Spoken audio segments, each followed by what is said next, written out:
स्पेनमधील व्हॅलेन्सिया जवळच्या बुनोल शहरात जगप्रसिद्ध टोमॅटिना उत्सव उत्साहात पार पडलाय। या उत्सवात जगभरातील सुमारे 20,000 नागरिकांनी सहभाग घेतला। यंदा टोमॅटो थेरपी ही उत्सवाची संकल्पना होती। यामुळे संपूर्ण रस्त्यावर टोमॅटोमुळे लाल रंग पसरला। गेल्या वर्षी आलेल्या पुरामुळे येथील जनजीवन विस्कळीत झालं होतं। यावर्षी या उत्सवाचा 80वा वर्धापन दिन साजरा करण्यात आलाय। या उत्सवात सहभागी झालेल्या लोकांना टोमॅटो फेकण्यापूर्वी तो दाबून नरम करण्याची सूचना दिली होती। सुरक्षेच्या दृष्टिकोनातून हा निर्णय घेण्यात आलाय।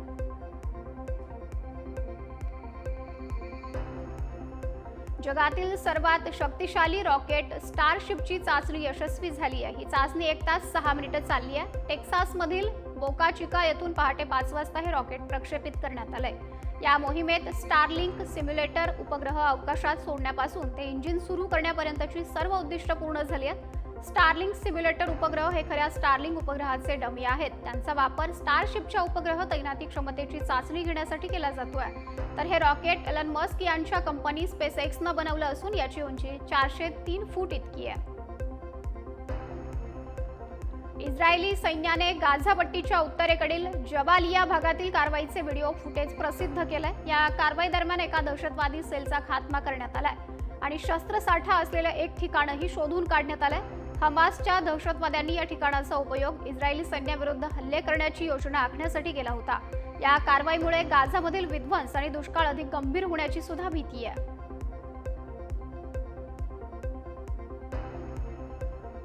पोप लिओ 14वा यांनी गाझामधील वाढत्या हिंसाचारावर तीव्र चिंता व्यक्त केली आहे। त्यांनी गाझा आणि इस्रायल यांच्यातील युद्ध तातडीने थांबवण्याचं आवाहन केलंय। त्यांच्या साप्ताहिक संबोधनात त्यांनी हे आवाहन केलंय। त्यांनी गाझातील नागरिकांना जबरदस्तीने बाहेर काढण्याच्या इस्रायलच्या निर्णयाकडे लक्ष वेधलंय। तसंच गाझातील धर्मगुरू आणि नन्स नागरिकांना मदत करण्यासाठी चर्चमध्ये थांबल्याचंही त्यांनी सांगितलंय। रशियाचे तेल खरेदी करण्यासाठी भारतावर 25% अतिरिक्त कर लादणारा अमेरिका स्वतः रशियासोबत ऊर्जा करार करण्याचा प्रयत्न करत आहे। 15 ऑगस्टला अलास्का इथं ट्रम्प आणि पुतीन यांच्यात झालेल्या बैठकीत या करारावर चर्चा झाली आहे। अमेरिकन कंपनी एक्सॉन मोबिलनं रशियाच्या सखालिन एक तेल आणि वायू प्रकल्पात पुन्हा सामील होण्याबद्दल आणि अमेरिकन उपकरणं रशियाला विकण्याबद्दल बोललं होतं।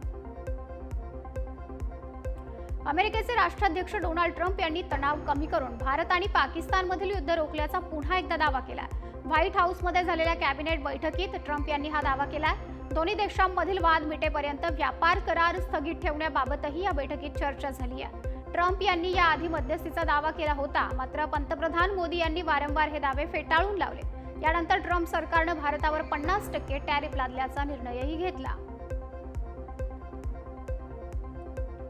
रोहिंग्या निर्वासितांना आंतरराष्ट्रीय स्तरावर मिळणाऱ्या मदतनिधीत मोठी कपात करण्यात आली आहे। जीवनावश्यक गोष्टी पूर्ण करणं अडचणींचं ठरतंय। 2017 मध्ये म्यानमारमध्ये झालेल्या हिंसाचारानंतर लाखो रोहिंग्या निर्वासित बांगलादेशातील कॉक्स बाजार येथील छावण्यांमध्ये आश्रय घेतात। या छावण्यांमध्ये सध्या 10 लाखांहून अधिक रोहिंग्या निर्वासित राहतात। अन्न, आरोग्य आणि शिक्षण यांसारख्या मूलभूत सुविधांवर मदतनिधीतील कपातीचा परिणाम झालाय। निर्वासितांना त्यांच्या मूळ गावी सुरक्षितपणे परत पाठवण्यासाठी मदत करण्याचं आवाहन बांगलादेशचे नेते मोहम्मद युनुस यांनी केलंय। जैश-ए-मोहम्मद दहशतवादी संघटना आता पारंपरिक शस्त्रांऐवजी ड्रोन आणि क्वाडकॉप्टर वापरण्याची तयारी करत असल्याची माहिती आहे। ISI दहशतवादी संघटनांना अत्याधुनिक शस्त्रास्त्रांनी सुसज्ज करण्याचा कट रचतीये। पाकिस्तानी लष्कर दहशतवाद्यांना प्रशिक्षण देणार असल्याची सुद्धा माहिती आहे। जैश-ए-मोहम्मद आपल्या मिळणाऱ्या निधीपैकी जवळपास 50% निधी फक्त शस्त्र खरेदी करण्यासाठी वापरत आहे। आता ड्रोन आणि अत्याधुनिक शस्त्र खरेदी करणं हा प्रमुख अजेंडा असल्याची सुद्धा माहिती आहे। दक्षिण कोरियात शाळेमध्ये मोबाईल वापरण्यावर बंदी घालण्यात आली आहे। संसदेत हे विधेयक मंजूर करण्यात आलंय।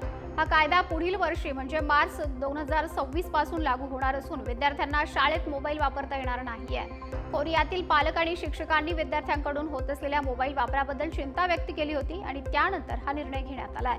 यापूर्वी अनेक देशांनी शाळांमध्ये मोबाईल वापरण्यावर बंदी घातलेली। दक्षिण कोरियाचाही आता त्यात समावेश झालाय। गिनीज वर्ल्ड रेकॉर्ड संस्थेनं आपल्या 70व्या वर्धापन दिनानिमित्त 70 नवीन आणि सहज मोडता येण्यासारख्या विक्रमांची यादी जाहीर केली आहे। यात बॉटल क्लिप, 1 मिनिटात सर्वाधिक टी शर्ट घालणं, 30 सेकंदात सर्वाधिक हाय फाईव्ह देणं आणि 1 मिनिटात सर्वाधिक फॉर्च्यून कुकीज खाणं अशा विक्रमांचा समावेश आहे. लोकांना विक्रम मोडण्याचा थरार अनुभवता यावा यासाठी हे विक्रम जाहीर करण्यात आले. गिनीज वर्ल्ड रेकॉर्ड्सचे अधिकारी मार्को फ्रिगाट्टी यांनी हे सांगितलंय. तर आता AI संबंधित विक्रमांवरही विचार करत असल्याचं फ्रिगाट्टी यांनी म्हटलंय. केवळ भारतामध्येच नाही तर थायलंडमध्येही गणेशोत्सव साजरा होतोय. गणपतीची पूजा फ्रा फिकानेत किंवा फ्रा फिकाने सुवान या नावानं केली जाते. 10व्या शतकात श्री गणेशाचा सर्वात जुना उल्लेख या देशात आढळला होता. त्यावेळी श्री गणेशाची कांस्य मूर्ती फांग ना येथून सापडली होती.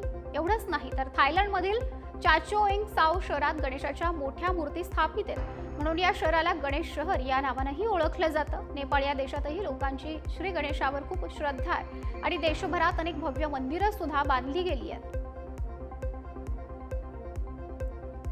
जम्मूच्या वैष्णोदेवी इथं मुसळधार पावसानं भूस्खलन झालंय. या दुर्घटनेत 34 भाविकांचा मृत्यू झालाय तर 23 भाविक जखमी झालेत. जखमींना कटरा येथील रुग्णालयात दाखल करण्यात आलंय.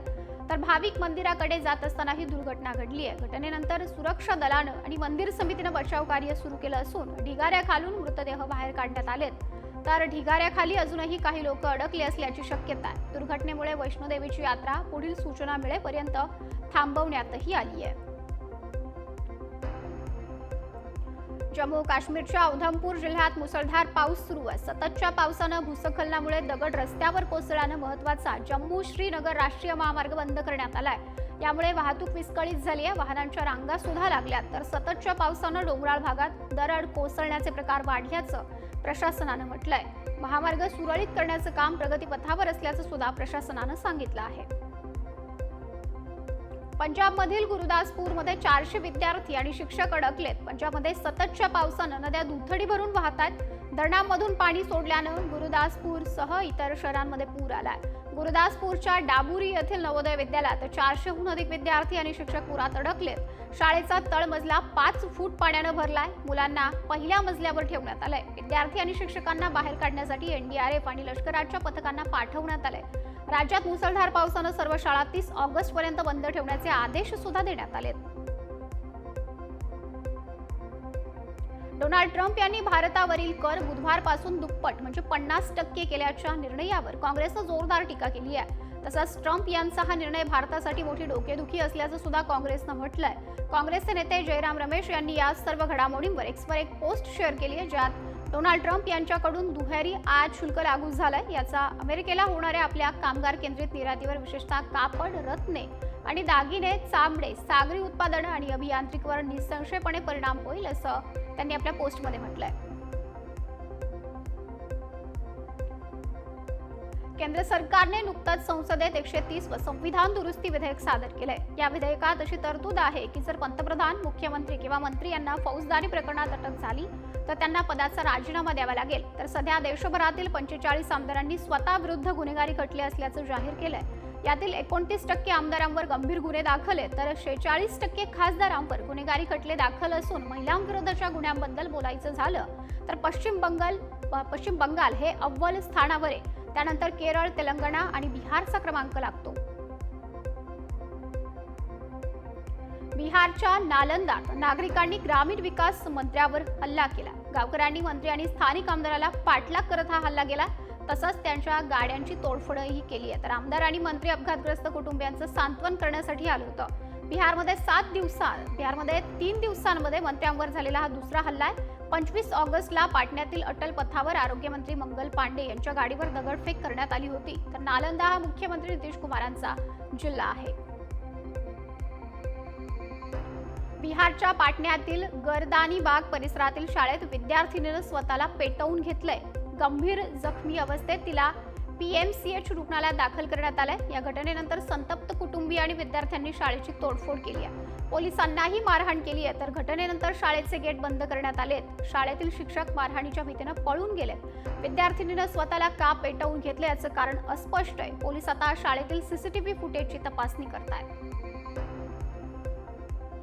उत्तर प्रदेशच्या अमरोहात पतीनं पत्नीला जिवंत जाळण्याचा प्रयत्न केला. यात पत्नी गंभीर जखमी झाली आहे. तिच्यावर दिल्लीतील रुग्णालयात उपचार सुरू आहेत. पोलीस कॉन्स्टेबल पतीनं हुंड्यासाठी पत्नीला जाळल्याचा आरोप महिलेच्या भावानं केला. तसंच त्यानं पोलीस कॉन्स्टेबलसह सासू, मेहुणे आणि इतर 6 जणांविरुद्ध तक्रार दाखल केली आहे. तर तक्रार दाखल केल्यानंतर आरोपी कुटुंबातील सदस्य फरार झालेत. पोलीस आता त्यांचा शोध घेत आहेत. विपुल मनुभाई पंचोली यांची सर्वोच्च न्यायालयात न्यायाधीश म्हणून नियुक्ती करण्यात आली आहे. मात्र त्यांच्या नियुक्तीवरून वाद झालाय. त्यांची नियुक्ती करण्याच्या कॉलेजियमच्या शिफारशीला सर्वोच्च न्यायालयाच्या न्यायाधीश बी.व्ही. नागरत्ना यांनी विरोध दर्शवला. त्यांनी पंचोलींची नियुक्ती न्यायव्यवस्थेसाठी हानिकारक असल्याचं म्हटलंय. तसंच पंचोली सर्वोच्च न्यायालयात न्यायाधीश झाले तर 2031 मध्ये सरन्यायाधीश होणार असल्याचं म्हटलंय. तर नागरत्ना यांनी मे महिन्यातच या नियुक्तीला विरोध केला होता. राजस्थानच्या उच्च न्यायालयानं आसाराम बापूला मोठा झटका दिलाय. न्यायालयाने आसाराम बापूला 3 दिवसात जोधपूरच्या कारागृहात आत्मसमर्पण करायला सांगितलंय. न्यायालयाने आसाराम बापूला अंतरिम जामीन वाढवायलाही नकार दिलाय. न्यायालयाने आसाराम बापूची प्रकृती गंभीर नाही असं म्हणत त्याचा अर्ज फेटाळलाय. तर आसाराम बापूचा अंतिम जामीन कालावधी 29 ऑगस्टला संपतोय. आसाराम बापू गुजरात आणि राजस्थानमध्ये बलात्काराच्या प्रकरणांमध्ये जन्मठेपेची शिक्षा भोगतोय. गुजरातमधील अज्ञात राजकीय पक्षांना मिळालेल्या 4,300 कोटी रुपयांच्या देणग्यांबाबत काँग्रेस नेते राहुल गांधींनी निवडणूक आयोगाला प्रश्न विचारला. त्यांनी एका वृत्तपत्राचा अहवाल शेअर केलाय आणि 10 पक्षांनी एवढी मोठी देणगी घेतली पण खर्च फक्त 39 लाख रुपये दाखवला असल्याची पोस्ट राहुल गांधींनी एक्सवर केली आहे. दरम्यान राहुल गांधी सध्या बिहारमध्ये 16 दिवसांच्या मतदार हक्क यात्रेवर आहेत. ही यात्रा 1300 किलोमीटरपेक्षा जास्त अंतर कापेल आणि 20 जिल्ह्यांमधून जाईल. 1 सप्टेंबर रोजी पटना इथं ती संपणार आहे. हिमाचल प्रदेशात मुसळधार पाऊस सुरू आहे. सततच्या पावसानं राज्यातील जनजीवन पूर्णपणे विस्कळीत झालंय. पावसानं भूस्खलन होऊन चंदीगड मनाली राष्ट्रीय महामार्ग बंद करण्यात आलाय. यामुळे वाहतूक ठप्प झाल्यानं वाहनांच्या लांबच लांब रांगाही लागल्यात. पर्यटकांचे हाल होत आहेत. तर वाहतूक सुरळीत करण्यासाठी प्रशासनाकडून युद्ध पातळीवर प्रयत्न सुरू आहेत. नागरिकांना सतर्कतेचा इशाराही दिला गेलाय.